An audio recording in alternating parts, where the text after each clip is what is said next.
all. So today we're going to learn to factorize algebraic expressions by taking out the highest common factor or the binomial factor. So just a brief overview about what factorizing is. So far you've learned to expand, which means you're getting rid of the brackets.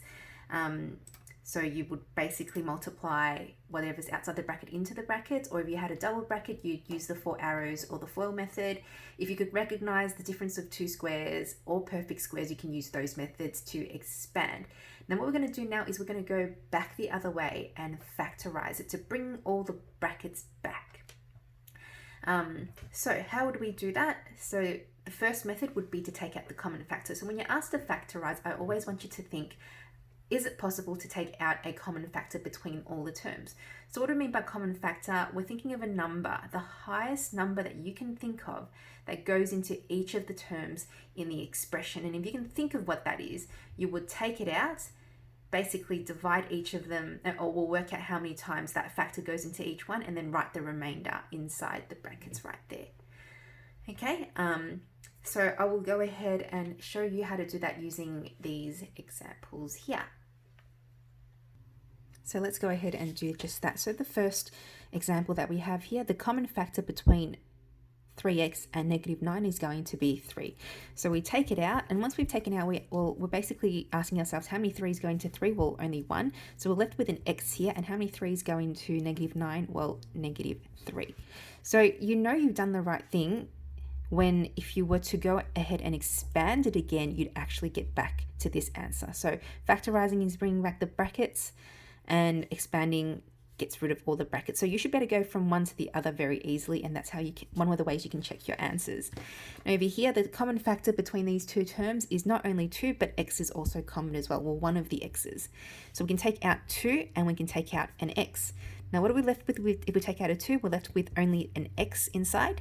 Okay, sorry, what do we get if we take out 2x? We're left with an x inside. And what do we get if we take out a 2 from 4? Well, we only get 2. And take out an x from x, well, there's no x left. And once again, if you were to expand it, you'd get back to straight to the starting point there. Next one again, 40 and 16, the common factor would be 8. Then we're left with the 5 minus 2b. That's the best you can do for that one. And for this one here, -4x will go into both. So we take out -4x.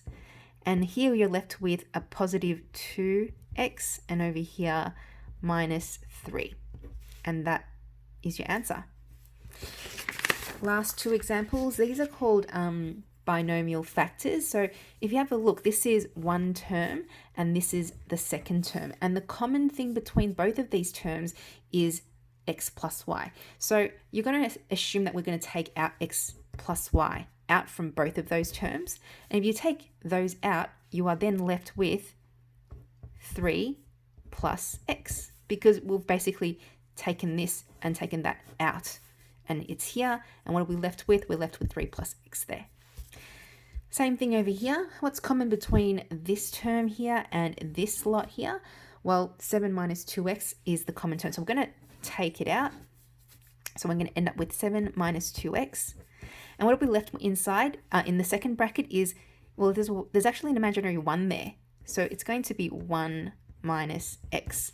Now, if you were to expand this, you'd get back to the answer that is up there. And that is how you factorize.